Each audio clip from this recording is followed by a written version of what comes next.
Hello everyone! For today's video po ay isa namang pong tutorial kung paano makikita o mamamonitor ang mga ginagawa ng asawa o partner o kahit sino man po na kasamahan natin gamit lang ang CCTV sa ating mga cellphone. Okay, if you're interested, watch this video.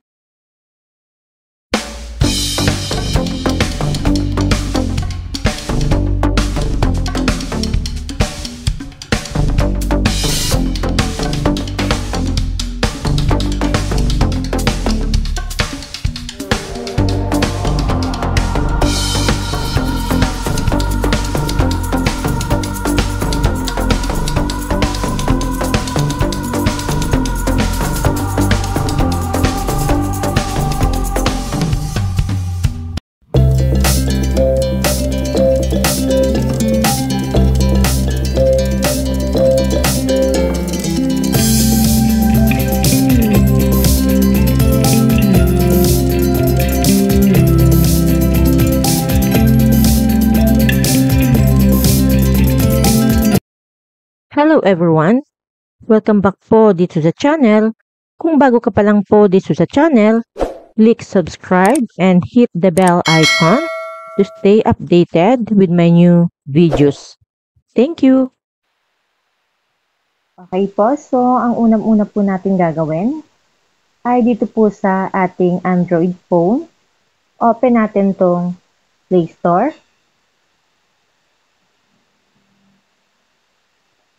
And then, dito po guys, ay hanapin niyo po yung CCTV camera recorder. Okay? So, dito po tayo guys sa pangalawa. Okay, so tatandaan niyo po yung logo niya. Ganito po siya. And kapag nandito na po kayo guys, ay install nyo lang po itong application sa inyong phone. And after nyo po ma-install, ay open nyo po itong application. Okay, so ako po guys ay naka-install na. So, i-open ko na lang po ito. Tap natin tong open. At dito naman po, ito po ang unang-una nyo pong makikita. Ang sabi po dito guys ay video recorder in screen lock mode. Record videos in background while your device is locked or another app is running. Okay? Tap po natin tong get started. Okay, so dito naman po guys ay may video recorder, recorded videos, pro app, and camera settings. Okay, so dito po guys sa video recorder, dito po tayo mag-record ng video. Okay? And then, dito naman po guys, sa recorded videos, dito po nakalagay yung ating mga natapos na video or yung tapos na po natin i-record na mga videos. Okay?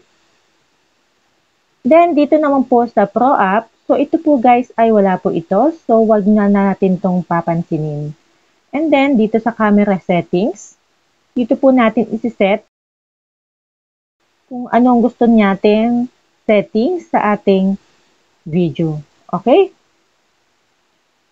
Sa video quality po ay okay na po itong normal. Then sa flash, okay, so wag na nating lagyan ng flash. Okay na po yung nakano.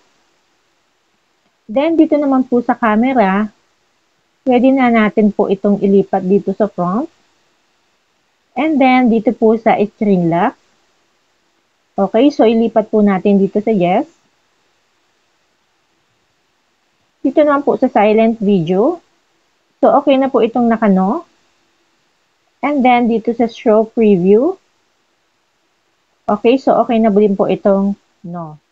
Then, pag okay na po yung ating settings, tap po natin itong update.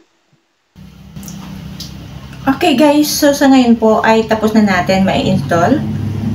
At kumuha po ako ng isa pa pong cellphone nang sa ganun po ay maipakita ko po sa inyo in actual kung paano natin gamitin itong CCTV camera dito sa aking phone. Okay po? And now guys, let's try it if talagang gumagana siya.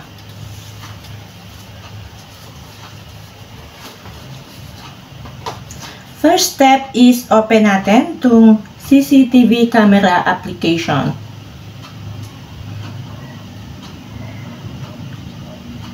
Next is tap natin itong get started.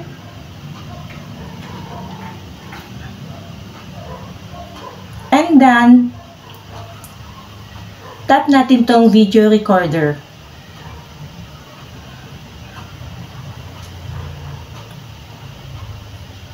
Then, tap this play button.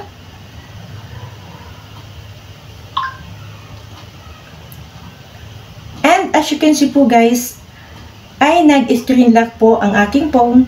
So, di nila malalaman na may nag-video po sa kanila. Okay, so after that guys, pwede na natin open ang aking phone.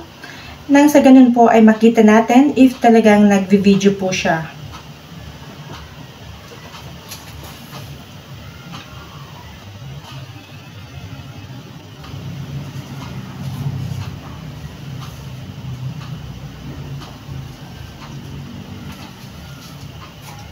Okay, so stop po na muna natin.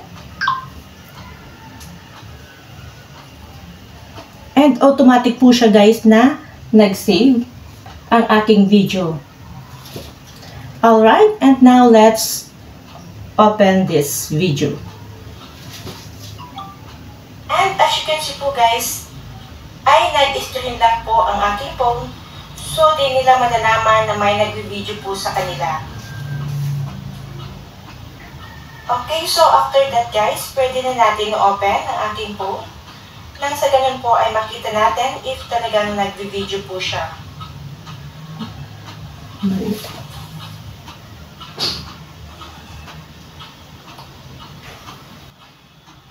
Okay, so totoo nga po guys na nag-video po kahit naka-screen lock ang ating phone.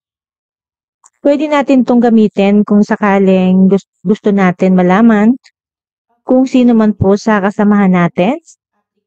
Pwedeng asawa, partner, or mga anak natin na pwede natin ma-monitor habang wala tayo sa tabi nila.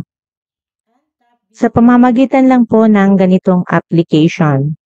Okay, so hanggang dito na lang po itong video. Sana po ay nagustuhan niyo po itong video and don't forget to like and subscribe this channel. Okay, thank you so much po sa panonood. God bless and bye-bye.